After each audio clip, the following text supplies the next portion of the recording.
What's going on, everyone? Does your vocal track seem a bit two-dimensional? For a while now, I've been searching around trying to find the secret to giving my vocal track more width.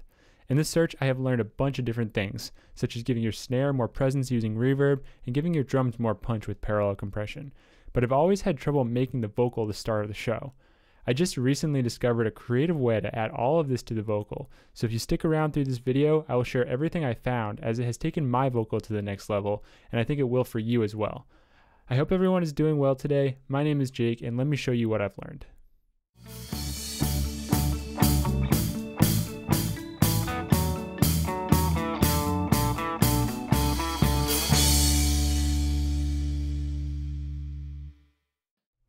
Alright guys, so let's take a look here.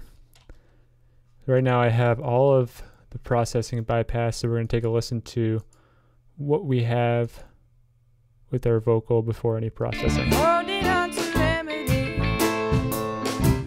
when nothing works. Stop believing tragedy when it only hurts. Take her place. So definitely a little bit flat, like I said, a little bit two-dimensional, so I really wanted to try to find a way to fix that. Before we go into the secret method, let's take a look at what I just did real quick for the normal processing. So I added a subtractive EQ here, and I'm going to pull this one up as well, because this one also has an EQ and some other fun stuff on it. So as you can see, I just took out some frequencies that I found were not helping our mix and kind of muddying it, because the mix is busy. It has piano, bass, guitar, drums, so there's a lot of stuff in the frequency spectrum, so we wanted to take some stuff out to hopefully make room for each element. And you can see I took out some high end, a little bit of low end that was making it a little boomy, a little wonky, and I kind of made some small adjustments here and also added a little bit of 803 hertz to kind of reproduce that body. The next thing that I ended up doing was adding a trimmer. The reason I did this was because the recording session was kind of an in and out deal where they came in, took a couple takes of the song, and were out. So did not really have time for overdubs. So the vocal itself was sitting pretty low in the mix because it was recorded with the rest of the instruments, meaning that there was bleed on the vocal track. So what I did here was I just added just a little bit of level here, 2.47 dB, just to kind of help bring it up a little bit more. And then finally, I just added a compression with a fast attack and slow release to kind of have a natural dynamic reduction. So moving forward to what we're going to call the secret method, even though it's not really all that secret.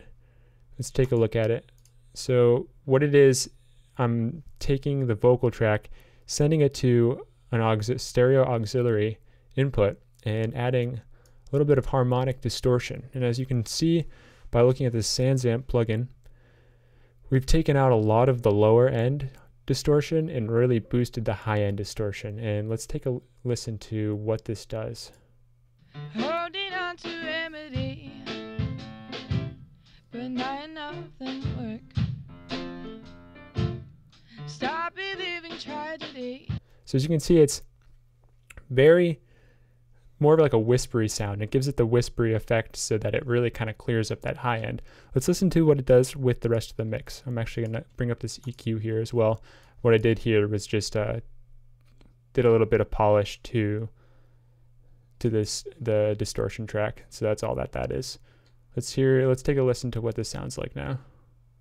Holding on to remedy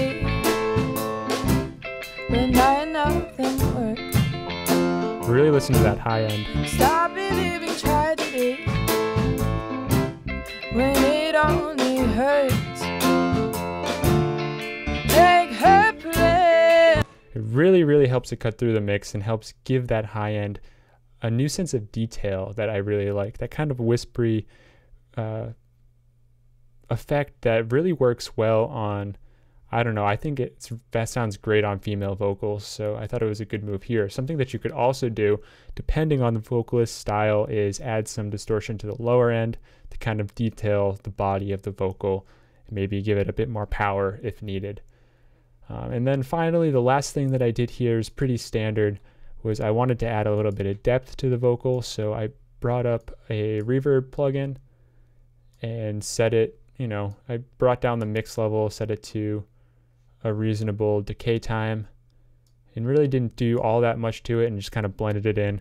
The reason why I chose reverb over delay, I would usually use delay if it was an overdub. However, like I said, because it was recorded as one whole band and there's a lot of bleed, the delay would actually really affect the quality of the mix in terms of you would hear like a drum echo from that track. So let's just listen real quick to what the reverb does by itself.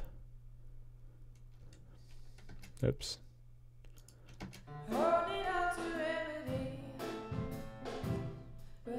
So just imagine what that would sound like if it was delay with all the drums in there.